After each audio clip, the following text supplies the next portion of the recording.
All right, we're going to get right into it. I came out here to look at the forest because we got a lot of trees dying from the top down. I'll show you one right now.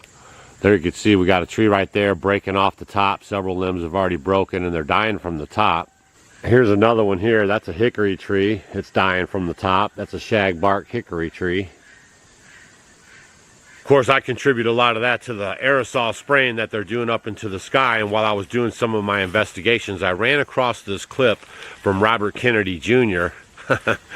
And I think, they're programming us for very short attention spans. This one will require 17 minutes of your full attention. You might even need to rewind and watch it a couple of times. But this information I'm about to unleash on you, you need to know. So, I look back on, in my new book, I talk about the history of the U.S. bioweapons program. And from the beginning, the CIA was running the bioweapons program. Why? Because we didn't have a bioweapons program after World War II. And the CIA's first operation was called Operation Paperclip.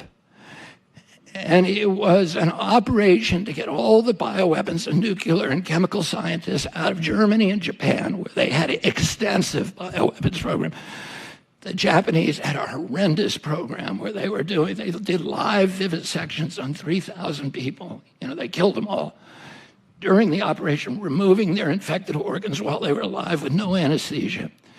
And these were horrible, horrible scientists. The CIA elevated them, brought them over to Fort Detrick, downloaded them, and made them the heads of hospital systems and pharmaceutical companies in Japan, and continued to work with them. And they brought all the German scientists over here. And then they did all these experiments unwittingly on the American public. They sprayed toxins in National Airport. They sprayed them in the Pentagon air conditioning system. They put poison water in NIH. They put light bulbs filled with bacteria that they broke on the grates and contaminated the New York City subway system. Some of those microbes still in the subway today.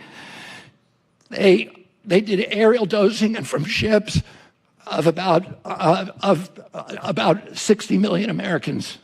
They dosed San Francisco, Los Angeles, New York, Virginia, Norfolk, Virginia. All of the seaside towns were dosed from the air, and a lot of the Midwestern cities were also dosed. They're all unwitting. They did 200 outdoor tests on Americans, unwitting. And they developed bioweapons that by 1969 had a nuclear equivalent. They could kill people at 29 cents per death, according to a CIA study, which they're bragging about. And then in 69, President Nixon shocks the world by going to Fort Detrick and ending the U.S. bioweapons program. He was worried that we were creating bioweapons that could be reproduced for nothing. They were kind of a poor man's nuclear bomb. Anybody could reproduce them and we were publishing how you did it. So they were giving blueprints to foreign nations to create these things that could be used against us. And he said, why are we doing this? We have nuclear bombs.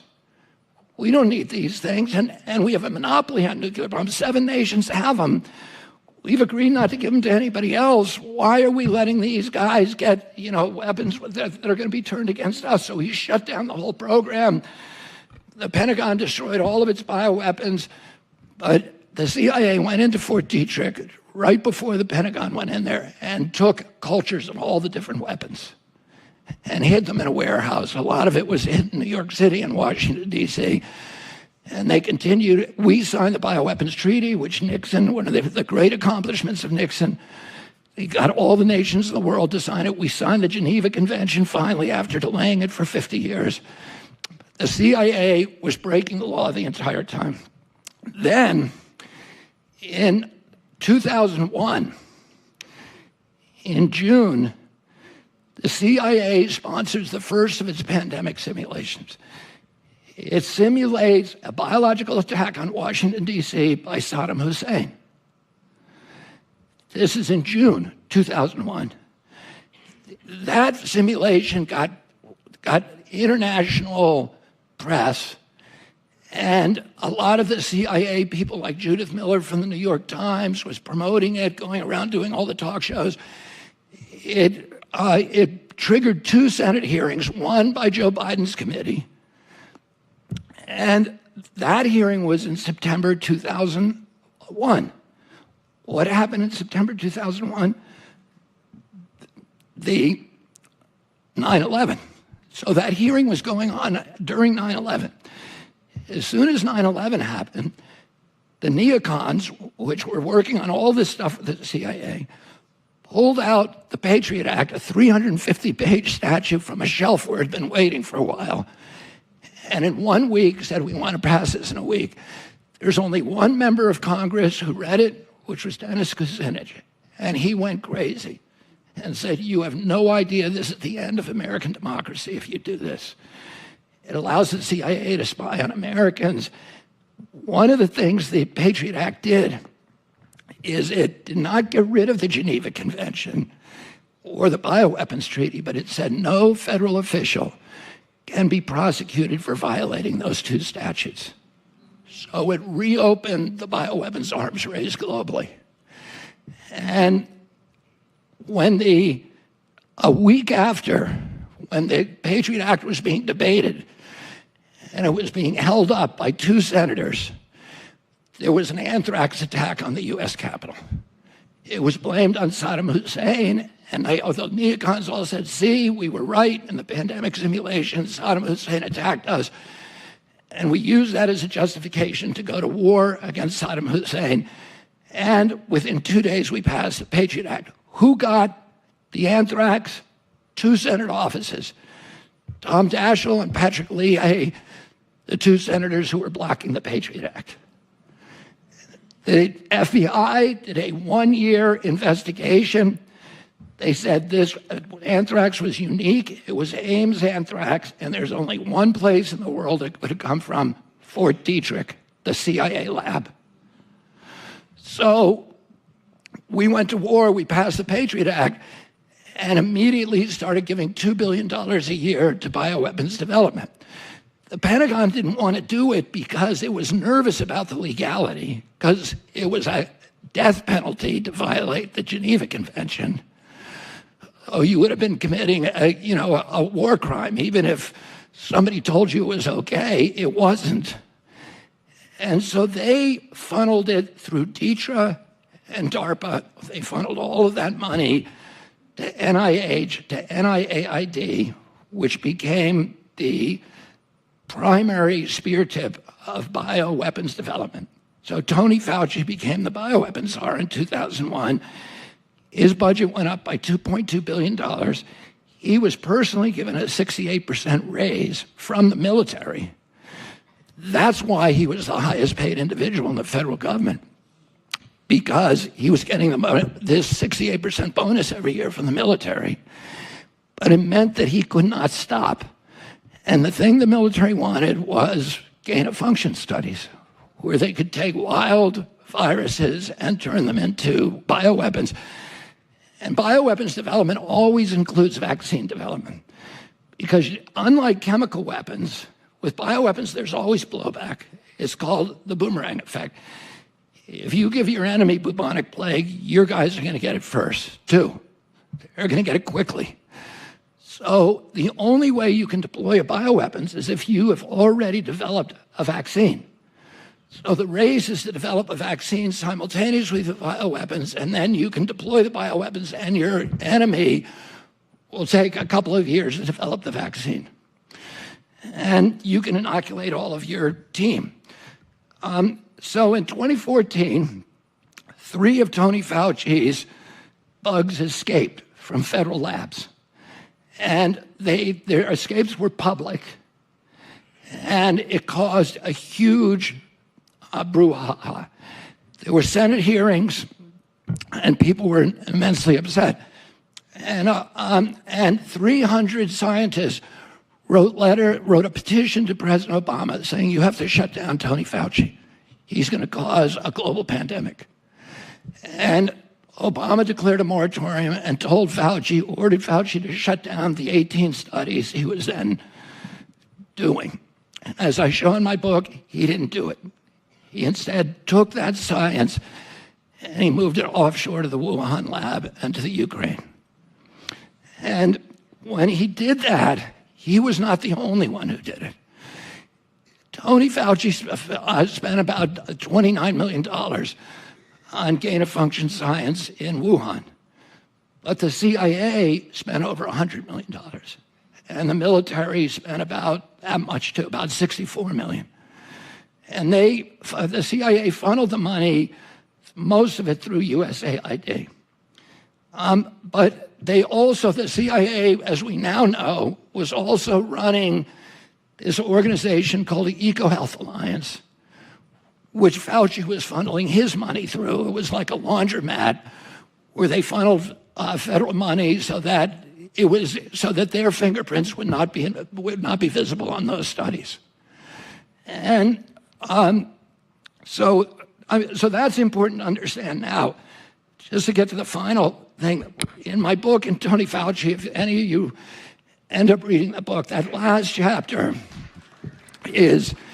talks about all of these pandemic simulations. I've been studying the CIA for much of my adult life. Because of my family's relationship, I wrote a book, which to me is my best book, American Values. And it is the story of my family's 60-year fistfight with the CIA, which began with my grandfather, Joseph Kennedy, who served on the Hoover Commission in 1955 and recommended the disbanding of the CIA's plans division. Its division that was fixing elections and assassinating leaders and all of that. So the CIA never forgave my family for that. And then when my uncle came in, after the Bay of Pigs, he fired the top three officials, Bissell and Cadell and Alan Dulles, who then made himself the head of the Warren Commission 3 years later. And when my uncle died, he told a reporter, "I'm glad the little shit is dead. He thought he was a god." And so I know a lot about the CIA. I've gotten their manuals. I paid over $1,000 to get these manuals because they're training manuals from MK Ultra, and MK stands for mind control, MK Naomi, MK Dietrich.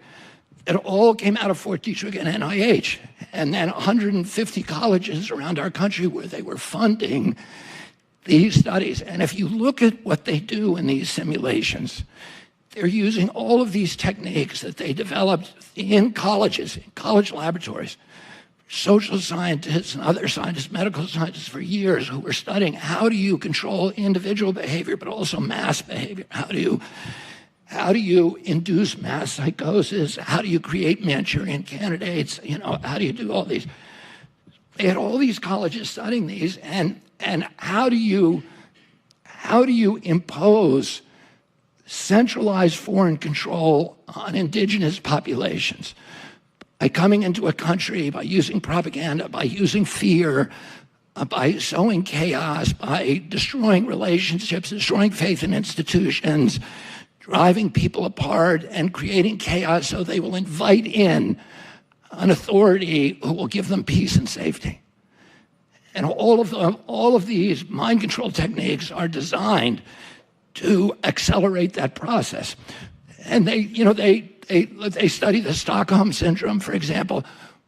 If you lock people, down, they become grateful to their captors, and they become angry at the people who criticize their captors, and they believe that the only way that they can escape this confinement is through total obedience and total compliance to their jailers. But one of the most interesting experiments was called Milgram. And there was associate scientist at Yale, a sociologist called Stanley Milgram, who was part of the MK Ultra program. And he conducted this experiment where he recruited subjects from every walk of American life. There were students, there were professors, there were business people, there were blacks, whites, everybody from the New Haven area. And he would put the subject in a chair at a table where there was a dial in front of them that they could administer an electric shock to a person who was tied in the chair in the next room, who they told was tied in a chair, but he was actually a Confederate of Milgram's. He was an actor. And when they turned this dial up and administered the supposed electric shock, they could hear the man in the other room screaming, shouting, begging, struggling, pleading with them, crying. And most of the people who were participating in this experiment begged to stop. A lot of them were crying and telling the doctor was standing behind them saying, turn it up, turn it down, turn it higher, turn it down, turn it even higher, turn it down. And 67% of them turned it up to 250 volts where it was marked potentially fatal. 67%, and you can go on Wikipedia and look this up. The Milgram experiment. But 33% of the people got up and walked out. And what Milgram said, that for 67% of the people, if you have an authority figure that has some imprimatur of legitimacy, like a doctor's title, that 67% of people will take his orders, even if it means violating their most sacred values. They'll go against everything they believe in. And to me, it occurred to me many times during that 2020 that we were all involved in this huge Milgram experiment, and that Anthony Fauci was, Dr. Milgram, telling us you can violate the Constitution, you can censor speech, you can close churches, you can shut businesses, you can ban jury trials, and you can, tell people what they can and can't do, and you can gaslight them and marginalize them and vilify them, and no cruelty is too great for somebody who disobeys. And what I would say to you is that 33% of the people walked out, and the people in this room are the 33% who wouldn't be told what to do. And what our job is now is to fight for the 67% till they wake up and till they're able to fight for themselves, to restore the freedoms that all of us believe in. And I'll leave you with 3 thoughts. One is that any power that government takes from the people, it will never return voluntarily. Number 2 rule, every power that government takes, it will ultimately abuse to the maximum extent possible. And number 3, nobody ever complied their way out of totalitarianism. The only thing we can do is resist. Thank you all very much. Well, that's what I got going on in the forest here. I'm dropping this video off for you guys so you can kind of wrap your head around what's going on. Robert Kennedy Jr. is dropping a lot of truth bombs on social media and stuff. I want to get this information out to you guys before it's deleted or he's deleted or we're deleted, just so you can hear it and so you can see what's going on. This is a planned out execution of a planned out plan, okay? War roomed, war gamed, and the whole 9, and we're not done with it yet. So I want you guys to stay vigilant out there. Please share this video with your friends, because what he said in this whole video right here is it's very powerful. He wrote a book about it. Please understand that what he's telling you is the truth. No one's rebutting it. No one's, suing him. No one's taking him down off social media. He's telling us the truth. And what we have to do now is receive the information and act accordingly. Share the video, and we'll see you guys on the next one. I got to go cut those trees down. Remember hearing about Fauci being the highest paid government employee now. Makes total sense with the military involvement. Be careful out there.